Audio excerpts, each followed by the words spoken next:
کہ بغیر وضو کے درود نہ پڑھا جائے، سر پہ دوپٹے کے بغیر درود نہ پڑھا جائے، راستے میں کہیں درود نہ پڑھے، ایسا کچھ نہیں ہے۔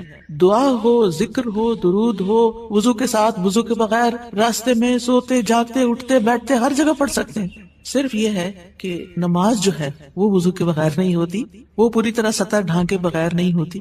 آپ لمبی سے لمبی نماز پڑھ رہے ہیں لیکن آپ نے ایسا دوپٹہ اوڑھا ہوا ہے کہ آپ کے بال جھلک رہے ہیں تو آپ کی نماز نہیں ہوگی، آپ کی محنت ضائع ہو جائے گی۔ لیکن درود شریف کے وقت اگر آپ کام کر رہے ہیں، مثلا کھانا پکا رہے ہیں اور آپ نے دوپٹہ اتار کے ایک طرف رکھا ہوا ہے کہ بار بار وہ بیچ میں اٹک رہا ہے، تو کوئی حرج نہیں، سر ننگا بھی ہے تو درود شریف پڑھ سکتے ہیں۔ تو درود شریف پڑھتے رہنے سے انسان کے سارے مسائل حل ہو جاتے ہیں، خاص طور پر اگر آپ کے دل پر بوجھ ہے، غم ہے، پریشانی ہے، تو درود ان چیزوں کو دور کرنے والا ہے، ان کا ازالہ کرنے والا ہے۔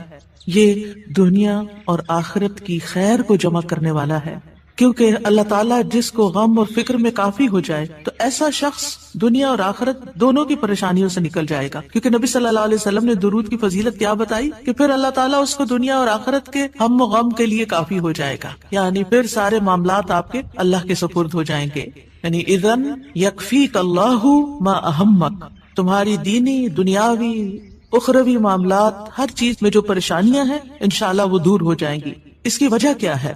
اس کی وجہ یہ ہے کہ انسان اللہ سبحانہ وتعالیٰ کی طرف متوجہ ہوتا ہے اور ایک محسن کے احسانات کو یاد کرتا ہے، یعنی جیسے شکر نعمتوں کو بڑھاتا ہے نا، لَإِن شَكَرْتُمْ لَأَزِيدَنَّكُمْ، اگر تم نے شکر ادا کیا تو میں تمہیں کیا کروں گا؟ اور نعمتیں دوں گا۔ درود شریف کیا ہے؟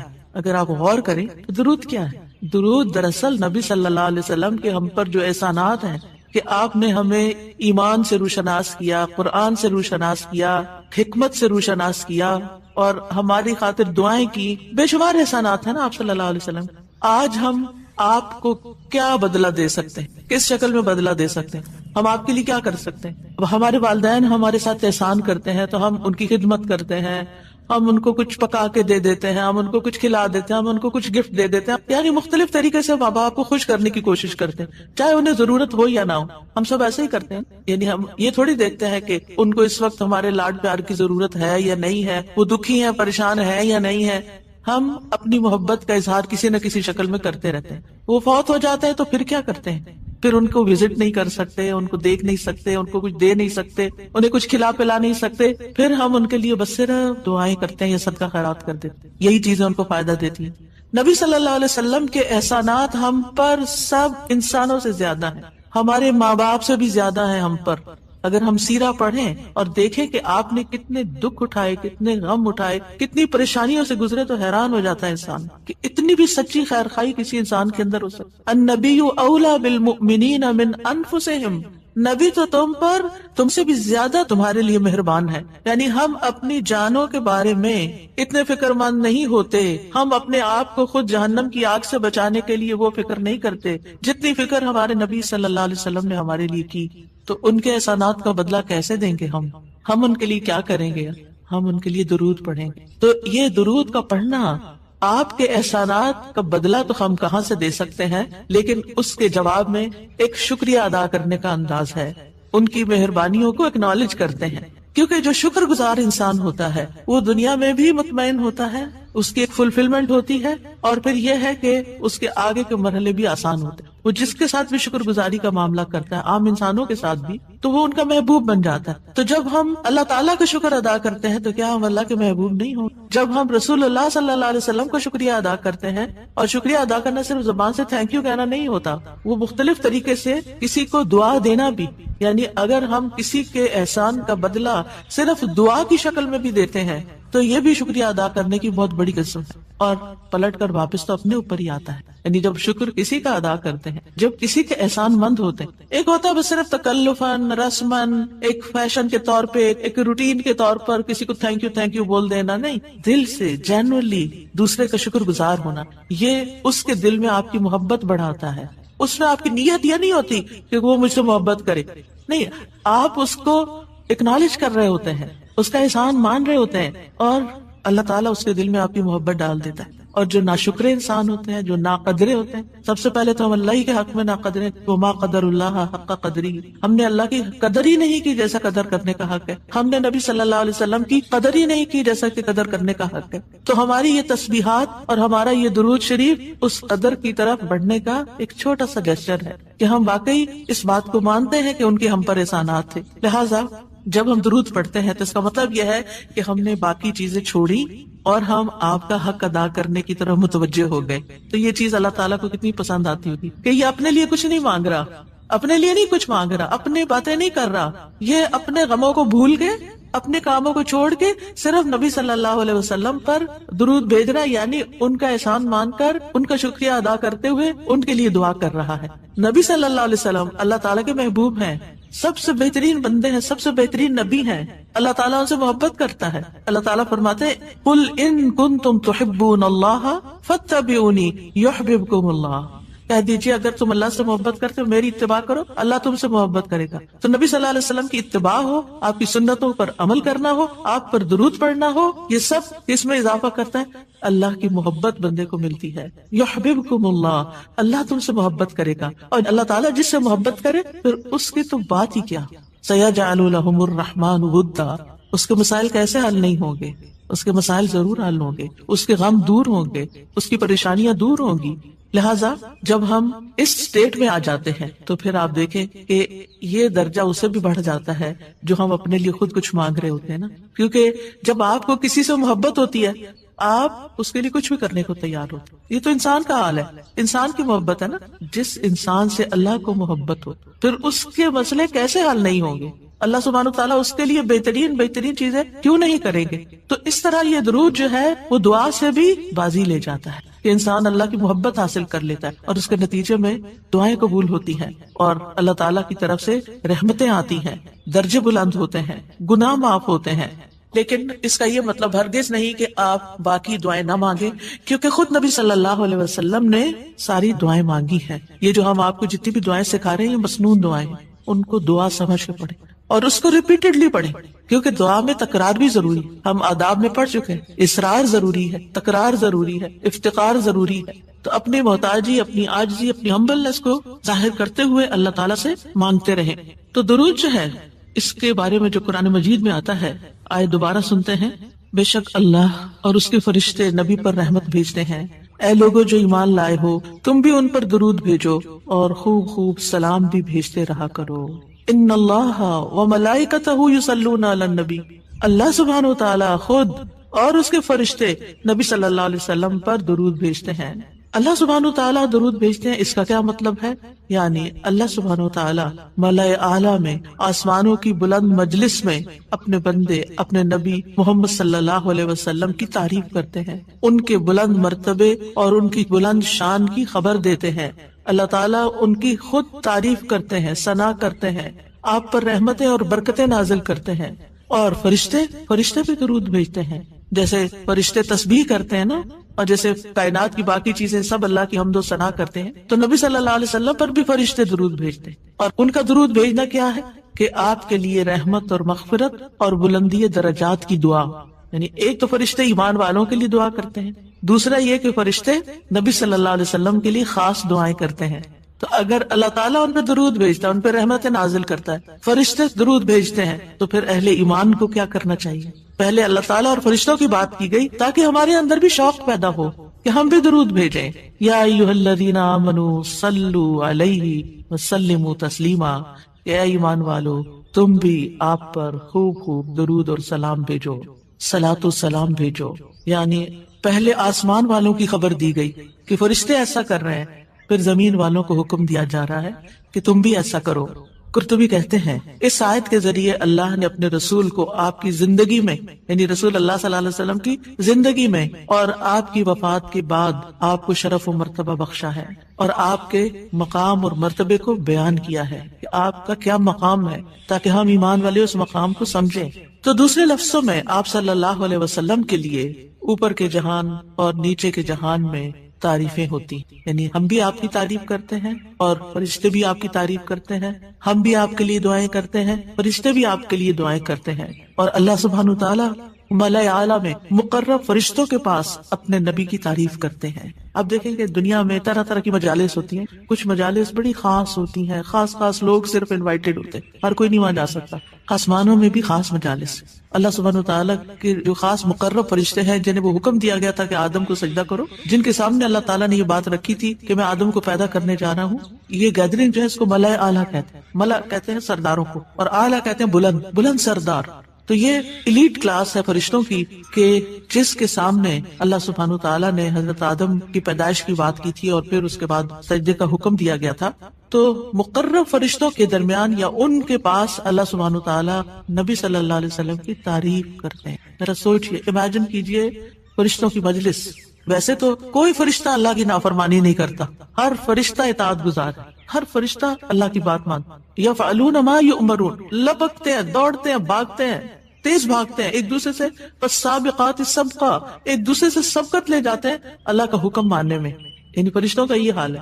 لیکن ان کی کیٹیگریز ہیں. سورۃ فاطر کے شروع میں کیا آتا ہے؟ جاعل الملائکۃ رسلا اولی اجنحۃ مثنی وثلاث ورباع ویزید فی الخلق ما یشاء.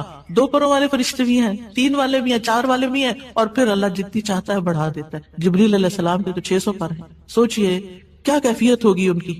اور پھر جو حاملین عرش فرشتے ہیں ان کی کندھے سے لے کے یہاں کان کی لو تک 700 سال کا فاصلہ ہے. اتنا عرصہ کوئی سفر کرتا رہے. اب آپ خود سوچیں کہ اتنے بڑے فرشتے ہیں وہ, ان کے سامنے اللہ سبحانہ تعالیٰ محمد صلی اللہ علیہ وسلم کی تعریف فرماتے ہیں. آپ کے مقام کا اندازہ کریں. کیا ہم نے قدر کی اپنے نبی کی؟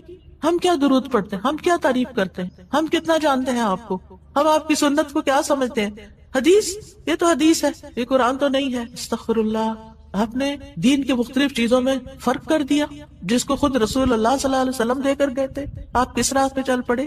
تو آپ سوچئے کہ اللہ کے رسول صلی اللہ علیہ وسلم کی تعریف وہاں ہو رہی, راہ گزرتا بھی کوئی ہماری تعریف کر دے نا تو ہم ایسے بھول جاتے ہیں کہ بڑی چیز ہو گئے, ہم پتہ نہیں کیا بن گئے ہیں. اس کو بھی بہت کچھ سمجھتے ہیں. کبھی فیس بک پہ لگاتے ہیں یہ فلاں نے ہماری تعریف کی ہے, کبھی کچھ کرتے ہیں, کبھی کچھ کرتے ہیں. تعریف, آپ سوچئے پھر ہم کیا ہے اور محمد صلی اللہ علیہ وسلم کیا ہے جن کی تعریف اللہ تعالیٰ کر رہے ہیں اور وہ فرشتوں کی مجلس میں کر رہے ہیں. اس تعریف کا کیا کہنا. ایسے پیغمبر پر, ایسے نبی پر کیا ہم درود نہیں بھیجیں گے؟ کیا ہم ان کے لیے دعائیں نہیں کریں گے؟ اللہ سبحانہ تعالیٰ سے ان کے لیے وسیلہ نہیں مانگیں گے؟ تو صلاۃ کا جو لفظ ہے, صلاۃ کا لفظ اس کے معنی میں رحمت بھی ہے, ذکر خیر بھی ہے, دعا بھی ہے. رحمت, ذکر خیر اور دعا. قاموس میں ہے الصلاۃ الدعاء والرحمت والاستغفار وحسن الثناء من اللہ عز وجل علی رسولہ صلی اللہ علیہ وسلم. صلاۃ سے مراد دعا, رحمت, استغفار اور اللہ عز وجل کی طرف سے اس کے رسول کی تعریف ہے. یعنی درود کا یہ مطلب ہے. یعنی اللہ تعالیٰ کی طرف سے صلاۃ بھیجنے کا مطلب کیا کہ اللہ تعالیٰ آپ سے راضی ہیں اور آپ پر رحمت نازل کرتے ہیں. یعنی اللہ تعالیٰ آپ پر درود بھیجتے یعنی آپ پر رحمت نازل کرتے ہیں اور آپ سے راضی ہیں. ابن قیم کہتے ہیں نبی صلی اللہ علیہ وسلم پر اللہ کے صلاۃ بھیجنے سے مراد اللہ سبحانہ تعالیٰ کا آپ کی تعریف کرنا ہے اور آپ کی دیکھ بھال کرنا ہے اور آپ کے شرف کو ظاہر کرنا ہے اور آپ کی فضیلت اور حرمت کو ثابت کرنا ہے. اور فرشتوں کے صلاۃ بھیجنے کا مطلب کہ وہ دعا کے معنی میں ہے کہ وہ نبی صلی اللہ علیہ وسلم کے لیے دعا مانگتے ہیں. اور یہ بھی ممکن ہے کہ وہ اللہ سبحانہ تعالیٰ کے ساتھ مل کر نبی صلی اللہ علیہ وسلم کی تعریف کرتے ہیں کہ فرشتے بھی آپ کی تعریف کرتے ہیں. ابو عالیہ کہتے ہیں کہ معزز فرشتوں کا صلاۃ بھیجنا ان کا دعا کرنا ہے نبی صلی اللہ علیہ وسلم کے لیے. ابن عباس کہتے ہیں یصلون کا مطلب ہے وہ برکت کی دعا کرتے ہیں. یہ سارے معنی میں اختلاف نہیں ہے, یہ مختلف طریقے سے صلاۃ کے لفظ کو واضح کیا گیا کیونکہ عام طور پر ہمیں لفظ درود کا بھی مطلب کوئی نہیں آتا ہوتا. یعنی کہ اگر کسی سے پوچھے درود کیا ہوتا ہے کچھ پتہ نہیں, بس ہوتا ہے درود. تو عربی میں درود نہیں کہتے, یہ فارسی کا لفظ ہے. عربی میں صلاۃ کہتے ہیں اور صلاۃ میں یہ سارے معنی آ جاتے ہیں جو میں عرض کر رہی ہوں. اور امت کو کیا حکم ہے کہ وہ آپ کے لیے دعا بھی کریں اور آپ کے حکم کی تعظیم بھی کریں. آپ کے حکم کو جو نبی صلی اللہ علیہ وسلم کا حکم ہے اس کو سب کے حکم پر فوقیت دیں, اس کو بڑا سمجھیں. ایک طرف ماں باپ کا حکم, ایک طرف رسول اللہ صلی اللہ علیہ وسلم کا حکم. اگرچہ اللہ سبحانہ تعالیٰ نے ہمیں ماں باپ کے ساتھ احسان کا حکم دیا ہے, ان کی بات ماننے کے لیے بھی کہا ہے, لیکن ان کے مقابلے میں اگر رسول اللہ صلی اللہ علیہ وسلم آ جاتے ہیں تو پھر ہمیں رسول اللہ صلی اللہ علیہ وسلم کی بات کو فوقیت دینی ہے, ترجیح دینی ہے, اہمیت دینی ہے. کیونکہ وہ شخص مومن ہی نہیں ہو سکتا جس کو نبی صلی اللہ علیہ وسلم اس کے والدین، اولاد اور سب انسانوں سے زیادہ محبوب نہ ہو جائیں. یہ ایمان کا کرائیٹیریا ہے. سارے انسانوں، چاہے کوئی کتنے بڑے بڑے اسکالرز ہوں، سائنٹسٹ ہوں، ریسرچرز ہوں، چاند پہ جانے والے لوگ ہوں، جو مرضی ہوں، جہاں رسول اللہ صلی اللہ علیہ وسلم کی بات آ گئی، یہ بات سچی ہے. صدق اللہ و رسولہ، اللہ اور اس کے رسول نے سچ کہا ہے. صحیح اوتھینٹک حدیث سامنے آ گئی ہے، ایسا ہی کرنا چاہیے. ریسرچز کہتی ہیں شہد نہ کھایا جائے کیونکہ اس میں بہت سویٹنس ہے. نہیں، قرآن کہتا ہے کہ شہد میں شفا ہے. نبی صلی اللہ علیہ وسلم نے تجربہ کروایا تھا ایک شخص کو، وہ شہد سے پہلے بیمار ہوا تھا اور پھر اسی سے ہی وہ ٹھیک ہوا تھا جس کا پیٹ خراب ہوا تھا. ہمارا یقین ہے اگر شہد خالص ہے، شہد ہے، کچھ اور نہیں، تو پھر اسی میں ہی شفا ہے. یہ ہو نہیں سکتا کہ جو بات قرآن کہہ دے اور جو بات نبی صلی اللہ علیہ وسلم کہہ دے پھر اس میں کوئی شک باقی رہے. کوئی شک نہیں. ہمیں اس شک کو دل سے نکالنا ہے. دو چیزیں ایمان میں خلل ڈالتی ہیں، شبہات اور شہوات. کیونکہ جب ہمارے اندر ڈاؤٹس آ جاتے ہیں نا کسی چیز کے بارے میں، تو پھر ہمارا یقین اٹھ جاتا ہے، پھر ہمارا عمل کمزور ہو جاتا ہے. اور اسی طرح جب ہماری خواہشات آگے آ جاتی ہیں تو پھر ہم لیزی ہو جاتے ہیں. ہم اپنی مرضی پسند کے محبوب کام کرنے لگتے ہیں اور دوسرے کاموں کو پیچھے کر دیتے ہیں، چاہے وہ ہمارے لیے زیادہ فائدے کی کیوں نہ ہو. ابن قیم کہتے ہیں ہمارا آپ پر صلوات بھیجنا یہ ہے کہ ہم اللہ تعالیٰ سے مطالبہ کرتے ہیں، ہم اللہ تعالیٰ سے دعا کرتے ہیں، اللہم، کہ اے اللہ ہمارے نبی کی اور بھی زیادہ تعریف کریں اور آپ کی فضیلت اور شرف کو ظاہر کریں اور آپ کی تکریم اور اپنی قربت کا آپ ان کے لیے اظہار کریں. یعنی اے اللہ تعالیٰ آپ ان کو اور زیادہ محبوب بنا لیں، اور زیادہ ان کو عزت دیں، اور زیادہ ان کے درجے بلند کریں. اور یہ سچے دل سے تو دعا اسی کی ہوگی نا جو نبی صلی اللہ علیہ وسلم سے محبت کرتا ہوگا اور آپ کی اہمیت کو جانتا ہوگا. ان لوگوں کا درود کیا درود ہوگا جو نبی صلی اللہ علیہ وسلم کو وہ عزت اور مقام دیتے ہی نہیں جو واقعی ان کا ہے. کیونکہ جب تک کسی سے محبت نہ ہو تو اس کے لیے اس درجے کی دعا بھی نہیں ہو سکتی. چاہے دن میں کوئی 10 دفعہ آپ سے کہنا میرے لیے دعا کرو، آپ کریں گے، لیکن اس پیار سے وہ دعا نہیں نکلے گی جس پیار سے وہ دعا نکلے گی جس سے آپ کے لیے محبت. وہ نہ بھی گئے تو آپ اس کے لیے دعائیں کرتے رہتے ہیں. اور پھر یہاں پر اس آیت میں صرف صلاۃ کی بات نہیں بلکہ کیا فرمایا، وَسَلِّمُوا تَسْلِيمًا، سلموا، آپ کو سلام کا تحفہ بھی دیں. صرف صلاۃ نہیں بلکہ سلام بھی کریں. تسلیم کا کیا مطلب ہے کہ آپ پر خیر و برکات نازل ہوں، آپ پر اللہ کی رحمتیں اور سلامتیاں ہوں، اور آپ ہر طرح کی تکالیف اور آفتوں سے محفوظ رہیں، ہر طرح کے نقائص سے پاک رہیں. جب ہم کہتے ہیں نا اللہم صلی علی محمد، درود ویسے تو یوں پورا پڑھتے ہیں اللہم صلی وسلم علی نبینا محمد، تو اس کا مطلب کیا ہے کہ یا اللہ محمد صلی اللہ علیہ وسلم کے لیے آپ کی دعوت میں، یعنی آپ نے جو دعوت دی لوگوں کو اسلام کی طرف، آپ کی امت میں اور آپ کے ذکر خیر میں ہر طرح کی سلامتی لکھ دے، ہر طرح کے نقص سے سلامتی ہو جائے. اور اس طرح امت آپ کے لیے جتنی دعائیں کرتی جا رہی ہے، یعنی جب سے نبی صلی اللہ علیہ وسلم کے بارے میں یہ آیت اتری اور جب سے صحابہ کرام اور پھر تابعین، تبع تابعین اور امت کے باقی لوگ ان ساری صدیوں میں آپ کے لیے یہ دعا کر رہے ہیں، ان ساری دعاؤں کے اس درود کے نتیجے میں آپ کا مقام بلند ہوتا جا رہا ہے، ہوتا جا رہا ہے، ہوتا جا رہا ہے. آپ سوچئے کہ اللہ سبحانہ وتعالیٰ کتنا قدردان ہے. نبی صلی اللہ علیہ وسلم نے اپنی نبوت کی مختصر زندگی میں جو محنت کی سو کی، لیکن اس کا انعام اور صلہ کتنی خوبصورت شکل میں اللہ تعالیٰ دے رہا ہے کہ دنیا میں آپ کا نام بلند کر رہا ہے اور آپ کو بلندی عطا کر رہا ہے اور آپ کے لیے سب سے دعائیں کرنے کو کہہ رہا ہے. یعنی درود کیا ہے؟ نبی صلی اللہ علیہ وسلم کے لیے دعا، اور وہ دعائیں اللہ تعالیٰ قبول بھی کرتے جا رہے ہیں اور اس کے نتیجے میں نبی صلی اللہ علیہ وسلم کے درجات بلند ہوتے چلے جا رہے ہیں. تو سوچئے جو سنت کی پیروی کرے گا، جو آپ کے مشن کو آگے لے کے بڑھے گا، جو اخلاص کے ساتھ اس رستے کو اپنائے گا، جو یہی کام کرے گا جو محمد صلی اللہ علیہ وسلم نے کیے، جو آپ کا پیروکار ہوگا، جو آپ کی سنت کا متبع ہوگا، جو آپ کے اس مشن یعنی دین کی تبلیغ کے کام کو آگے لے کر بڑھے گا، کیا اللہ تعالیٰ اس کو ایسے ہی چھوڑ دیں گے؟ کیا اللہ سبحانہ وتعالیٰ اس کی قدر نہیں کریں گے؟ ہم سب انسان کسی نہ کسی طرح دنیا میں بلندی چاہتے ہیں، کوئی ڈگری کے ذریعے، کوئی مال کے ذریعے، کوئی کسی ذریعے دوسروں سے آگے نکلنا چاہتا ہے، بلند مرتبہ ہونا چاہتا ہے. لیکن اس راستے کو چھوڑ دیتے ہیں کیونکہ اس راستے کو بظاہر یوں لگتا ہے کہ اس سے کیا ملے گا، ہمیں اس سے کون سی بلندی مل جائے گی، اور اس طرح ہم نبی صلی اللہ علیہ وسلم کے طریقہ کار کو چھوڑ کر اور طریقوں کو اختیار کرنے لگتے ہیں. ہم سمجھتے ہیں شاید اس میں زیادہ خیر ہے یا اس سے ہمیں زیادہ بھلائی یا کوئی بڑائی مل جائے گی. نہیں، اصل بات یہ ہے کہ ہمیں جو عزت یہ دین دے سکتا ہے، جو مرتبوں کی بلندی جو اللہ کی رحمتیں، جو خیر اور لازوال نعمتیں جنہیں کبھی ختم نہیں ہونا، جو اس راستے سے مل سکتی ہیں، وہ دنیا میں کوئی اور راستہ ہے ہی نہیں ان سب نعمتوں کو پانے کا۔ پھر بھی ہم اپنے دین کو حقیر سمجھتے ہیں اور دین کی خدمت کو فارغ وقت کا کام سمجھتے ہیں اور پورے خوشی اور محبت اور خلوص کے ساتھ یہ کام نہیں کرنا چاہتے۔ ہمیں ضرورت رہتی ہے کہ کوئی اور آئے، دھکا سٹارٹ کرے اور پھر ہم آگے بڑھیں، کوئی ہمیں موٹیویٹ کرے تو پھر ہم کچھ کریں، ہم خود سے کچھ کرنے والے نہیں۔ ہم کس بات کے انتظار میں ہیں؟ اصل مشکل یہ کہ ہمارے یقین میں کمی ہے، تو اس یقین کو بڑھانے کی ضرورت ہے۔ تو اللہ سبحانہ وتعالیٰ اپنے فرشتوں کے بعد ایمان والوں کو حکم دیتا ہے کہ اے مومنو، تم تو زیادہ حقدار ہو کہ نبی پر درود و سلام بھیجو، کیونکہ تمہیں ان کی رسالت سے جو برکتیں حاصل ہوئی ہیں، جو فیض حاصل ہوا ہے، وہ فرشتوں کو تو نہیں ہوا نا۔ فرشتے تو پہلے سے اللہ کی عبادت کرے۔ ہمیں عبادت کے طریقے کس نے سکھائے؟ محمد صلی اللہ علیہ وسلم نے سکھائے۔ آپ کی بدولت ہمیں یہ ساری نعمتیں ملی، تو ہمیں تو زیادہ پھر درود بھیجنا چاہیے۔ تو صلو علیہ وسلموا تسلیما۔ آپ کا حق اور آپ کی عزت اور آپ کی قدردانی صرف یہ نہیں کہ ہم آپ کی شان میں کوئی گستاخی نہ کریں یا کوئی گستاخی کرے تو اس کے پیچھے پڑ جائیں۔ آپ کا مقام اس سے زیادہ کا متقاضی ہے کہ آپ پر درود و سلام بھیجا جائے، اور یہ قرآن سے بھی ثابت اور یہ سنت سے بھی ثابت اور یہ فرشتوں کا طریقہ بھی ثابت۔ اسی لیے آپ دیکھیں کہ نماز کے اندر درود پڑھنا واجب ہے، واجب ہے۔ اگر آپ نے اتحیات پڑھ کے سلام پھیر دیا، درود نہیں پڑھا، تو آپ کی نماز ناقص ہے۔ لیکن اگر آپس میں آپ کو وضو ٹوٹ رہا ہے مثال کے طور پر، اور آپ سوچتے ہیں کہ اب اگر میں اس موقع پر میری نماز جاتی ہے تو میں کیا کروں گا، تو اگر آپ صرف اتنا بھی پڑھ دیتے ہیں نا، اللہم صلی وسلم علی نبینا محمد، اور سلام پھیر دیتے، نماز ہو جاتی ہے۔ تو یہ یعنی عام حالات میں بھی ہم درود پڑھ سکتے ہیں، اور نماز میں تو پڑھنا ہی پڑھنا ہے۔ اور پھر اذان کے بعد اور مختلف مواقع پر انشاءاللہ دیکھتے ہیں۔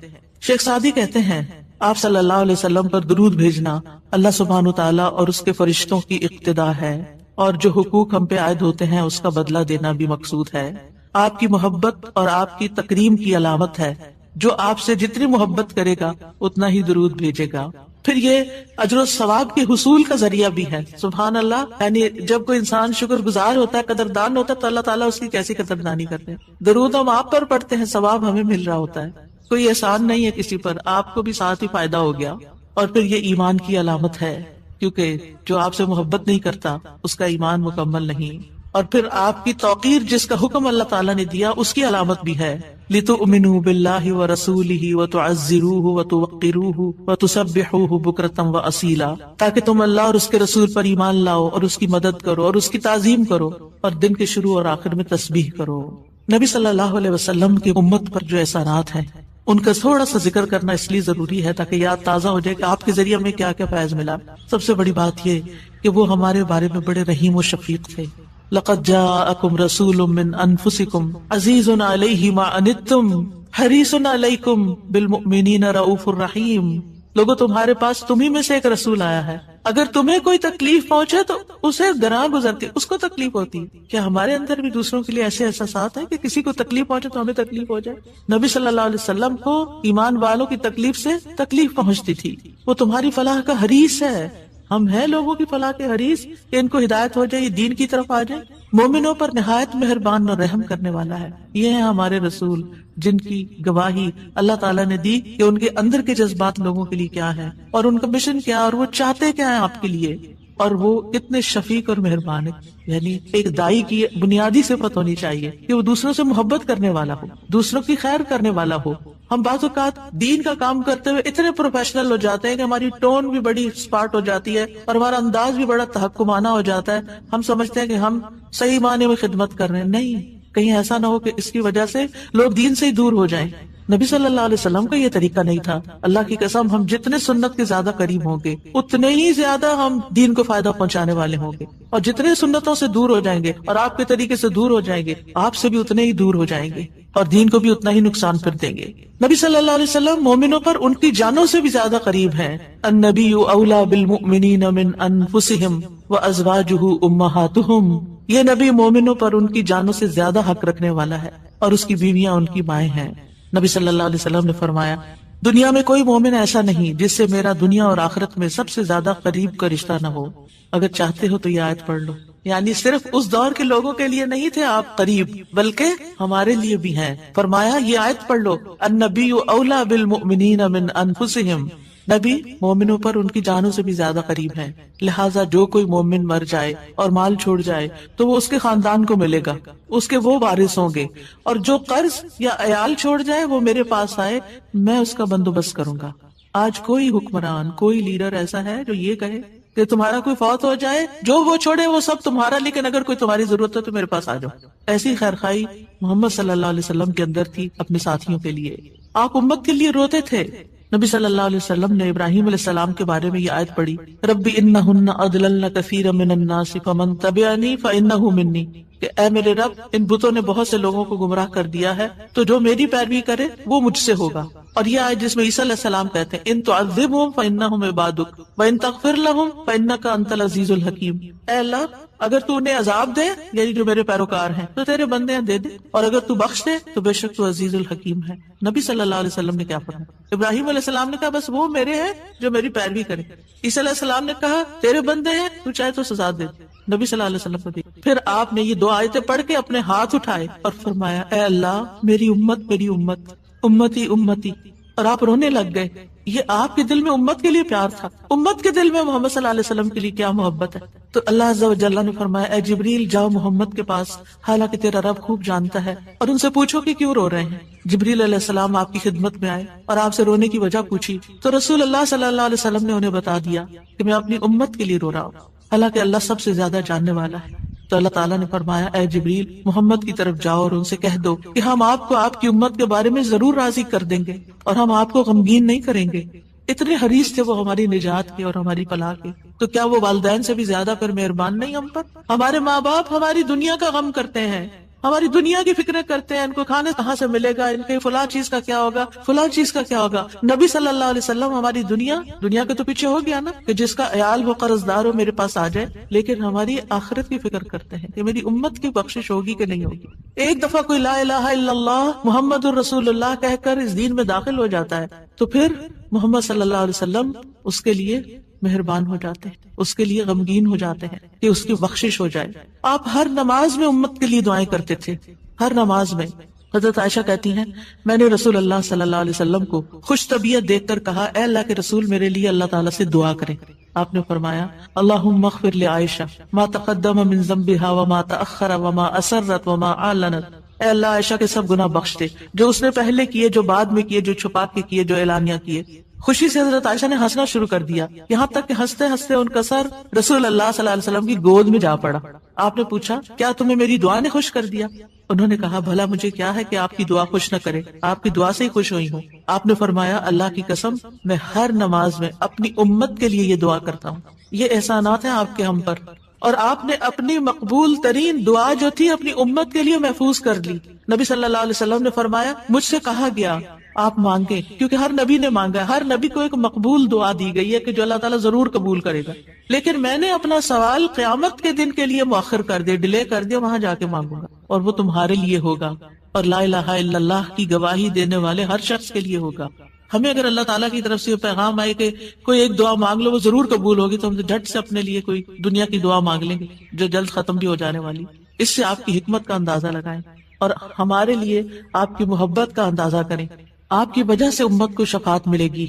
نبی صلی اللہ علیہ وسلم نے فرمایا مجھے 5 چیزیں ایسی دی گئیں جو مجھ سے پہلے کسی کو نہیں دی گئی، ان میں سے ایک مجھے شفاعت عطا کی گئی، یعنی نبی صلی اللہ علیہ وسلم کو شفاعت کا حق دیا گیا۔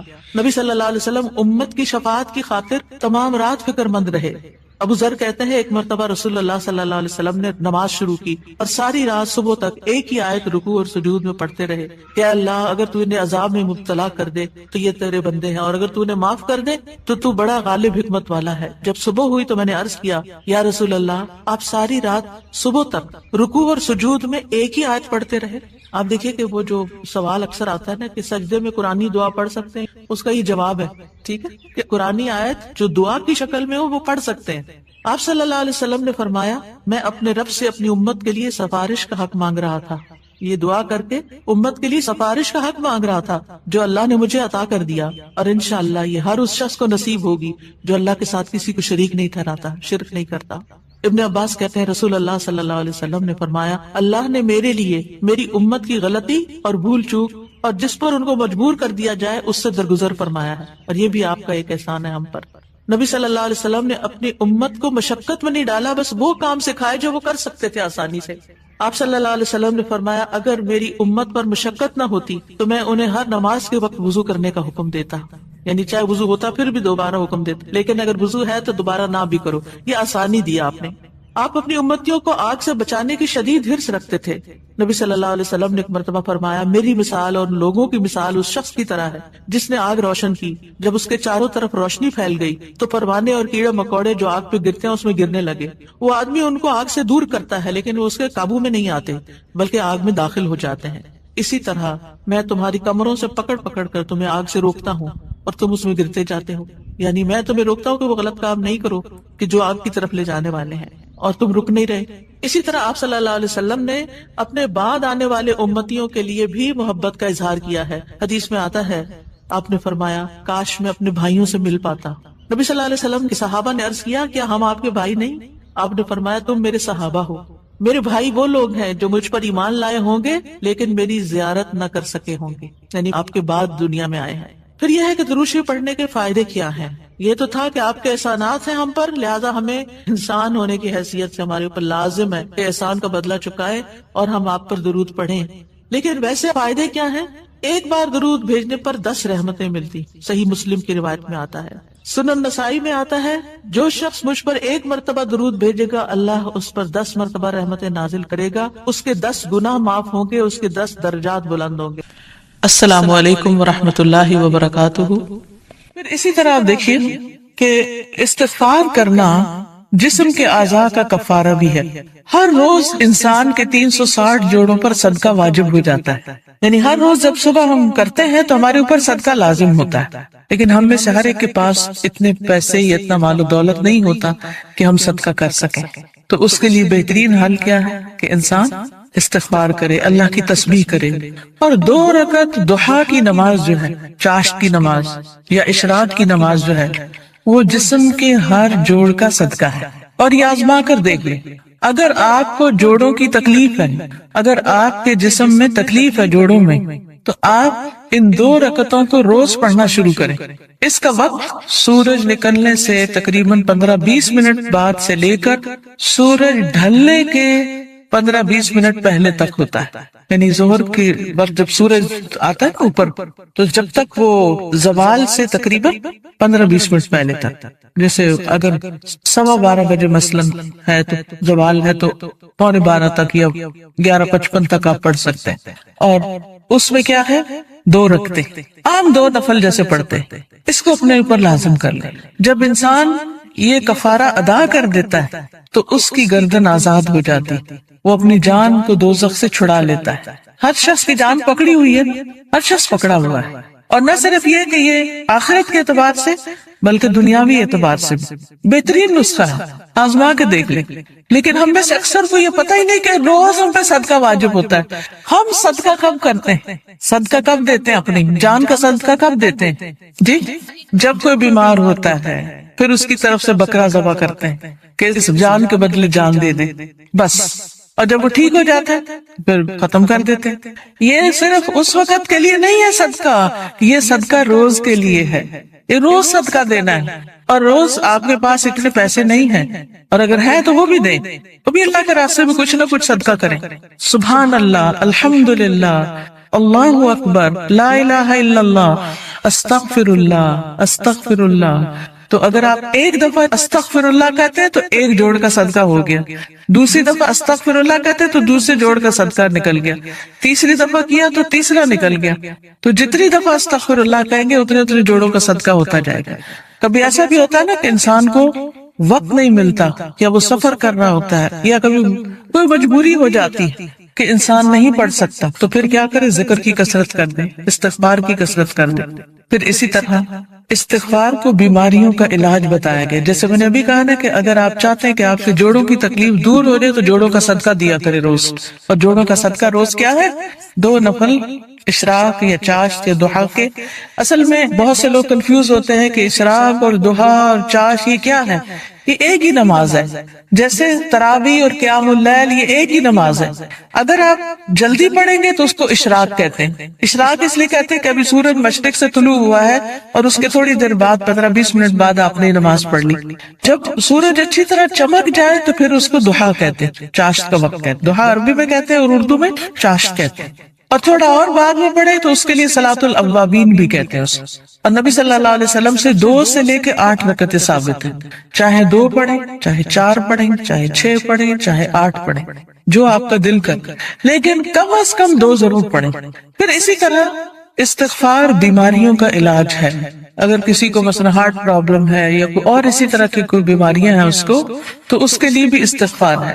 قتادہ کہتے ہیں کہ یہ قرآن تمہیں تمہاری بیماری اور علاج بتاتا ہے، یعنی قرآن کے ذریعے تمہیں بیماریاں بھی پتہ چلتی ہیں، اور بیماریوں سے مراد یہاں روحانی بیماریاں اور خاص طور پر ذہنی پریشانیاں اور جذباتی اور دلی پریشانیاں، اور پھر اس کا علاج بھی بتاتا ہے۔ یعنی قرآن شفا ہے۔ قرآن مجید میں آتا ہے شفاء لما فی الصدور، کہ قرآن میں سینوں کے اندر جو ہے یعنی دل ہے ان کے لیے شفا ہے۔ پھر یہ کہا گیا کہ گناہ بیماری ہے، گناہ کیا ہے؟ بیماری ہے، اور استغفار ان کا علاج ہے۔ پھر اسی طرح جو شخص استغفار کرتا ہے اسے فرشتوں کی دعائیں ملتی ہیں۔ قرآن مجید میں سورۃ الغافر میں آتا ہے الذین یحملون العرش ومن حولہ یسبحون بحمد ربہم ویؤمنون بہ ویستغفرون للذین آمنوا ربنا وسعت کل شیء رحمۃ وعلما فاغفر للذین تابوا واتبعوا سبیلک وقہم عذاب الجحیم۔ جو فرشتے عرش اٹھائے ہوئے ہیں اور جو اس کے ارد گرد ہیں، سب اپنے رب کی حمد کے ساتھ اس کی تسبیح کر رہے ہیں اور اس پر ایمان رکھتے ہیں، اور ایمان لانے والوں کے لیے بخشش کی دعا کرتے ہیں۔ سبحان اللہ، یعنی کتنی بڑی سعادت ہے، ایمان لانا کتنی بڑی اللہ کی رحمت ہے ہم پر کہ ہم اس پر ایمان رکھتے ہیں اور آخرت پر ایمان رکھتے ہیں اور عقیدہ درست ہے، کیونکہ ایسے لوگوں کے لیے فرشتے بھی ان کے دوست ہوتے ہیں اور ان کی مدد بھی کرتے ہیں اور ان کے لیے دعائیں بھی کرتے ہیں۔ جیسے ایک اور جگہ پر آتا ہے ان الذین قالوا ربنا اللہ ثم استقاموا تتنزل علیہم الملائکۃ الا تخافوا ولا تحزنوا وابشروا بالجنة التي كنتم توعدون نحن اولیاؤکم فی الحیاة الدنیا وفی الآخرة ولکم فیہا ما تشتہی انفسکم ولکم فیہا ما تدعون نزلا من غفور رحیم۔ کہ بے شک وہ لوگ جنہوں نے کہا کہ اللہ ہمارا رب ہے، اللہ ہی کو رب مانا، اللہ ہی کو خالق مالک رازق مانا، ثم استقاموا، پھر اسی پہ جم گئے، ادھر ادھر نہیں دیکھا، کسی اور فقیر کے پاس نہیں گئے، کسی اور مزار پہ نہیں گئے، بلکہ کیا کیا؟ صرف اللہ کو اپنا رب مان کر اسی سے دعائیں کی۔ ان الذین قالوا ربنا اللہ ثم استقاموا، تو کیا ہوتا ہے؟ تتنزل علیہم الملائکہ، ان پر فرشتے اترتے، اللہ تخافوا ولا تحزنوا، نہ تم خوف کرو نہ تم غم کرو، وَأَبْشِرُوا بِالْجَنَّةِ الَّتِي كُنْتُمْ تُوعَدُونَ، اس جنت کی خوشخبری پاؤ جس کا تم وعدہ دیے جاتے ہو۔ نَحْنُ أَوْلِيَاؤُكُمْ فِي الْحَيَاةِ الدُّنْيَا، ہم دنیا کی زندگی میں بھی تمہارے دوست ہیں، تمہارے مددگار ہیں، دنیا میں بھی، وَفِي الْآخِرَةِ، اور آخرت میں بھی، وَلَكُمْ فِيهَا مَا تَشْتَهِي أَنفُسُكُمْ، اور تمہیں وہاں وہ ملے گا جو تمہارے دل چاہیں گے، نفس خواہش کریں گے، وَلَكُمْ فِيهَا مَا تَدَّعُونَ، اور وہاں تمہیں وہ ملے گا جو تم طلب کرو، جو بھی مانگو گے مل جائے گا۔ نزلا من غفور الرحیم، یہ مہمانی ہے اس رب کی طرف سے جو غفور الرحیم ہے۔ تو اس لیے جو شخص ایمان لا کے اللہ کو اپنا رب مان لیتا ہے، اسی کی طرف رجوع کرتا ہے، اسی سے مدد مانگتا ہے، تو اللہ سبحانہ وتعالیٰ اس کو مدد دیتے ہیں اور فرشتوں کے ذریعے بھی اس کی مدد کرتے ہیں۔ اور ایسے فرشتے جو اللہ کا عرش عظیم اٹھائے ہوئے ہیں وہ ان کے لیے دعائیں کرتے ہیں۔ اب دیکھیے کہ ہم سب کہتے ہیں، ایک دوسرے سے کہہ رہے تھے میں بہت پریشان ہوں، پلیز میرے لیے دعا کرو، اس کو کہتے ہیں دعا کرو، اس کو کہتے ہیں دعا کرو۔ لیکن جو لوگ ایمان لا کر اللہ کی طرف رجوع کرتے ہیں، استغفار کرتے ہیں، تو فرشتے بھی ان کے لیے دعائیں شروع کر دیتے۔ تو جن کے لیے فرشتے دعائیں کریں ان کو پھر کسی دعا کی کمی؟ پھر آپ دیکھیں ایک اور کام، بلکہ آپ ہی سے پوچھوں گی کون سا ہے وہ کام جس کی وجہ سے فرشتے کیا زمین کی ساری مخلوق دعائیں کرتی ہے، مچھلیاں بھی سمندر میں اور چیونٹیاں بھی زمین میں. کس کس کو پتا ہے؟ سب کو نہیں پتا، سب کو پتا ہونا چاہیے. ٹھیک ہے، وہ کس کے لیے؟ جو لوگوں کو خیر کی بات سکھائے، اچھی باتیں لوگوں کو بتائے، قرآن و حدیث کی تعلیم دے، سیکھے اور سکھائے. ایک جگہ پر سیکھنے والے کے لیے بھی آتا ہے. طالب علم کے لیے کیا خوشخبری ہے، فرشتے کیا کرتے ہیں طالب علم کے لیے؟ اپنے پر بچھاتے ہیں تواضع سے، اس کی رسپیکٹ کرتے ہیں، اور ایک اور میں آتا ہے یعنی اس کے اوپر سایہ کرتے ہیں. کتنی بڑی خوشخبری. پھر اس سے اچھا کوئی کام ہو سکتا ہے کہ ہم بھی ایسی مجلسوں میں شریک ہوں، ایسی جگہوں پر جائیں جہاں سیکھنے سکھانے کا کام ہوتا ہے. خود بھی سیکھیں، دوسروں کو بھی سکھائیں، دوسروں کے بھی کام آئیں.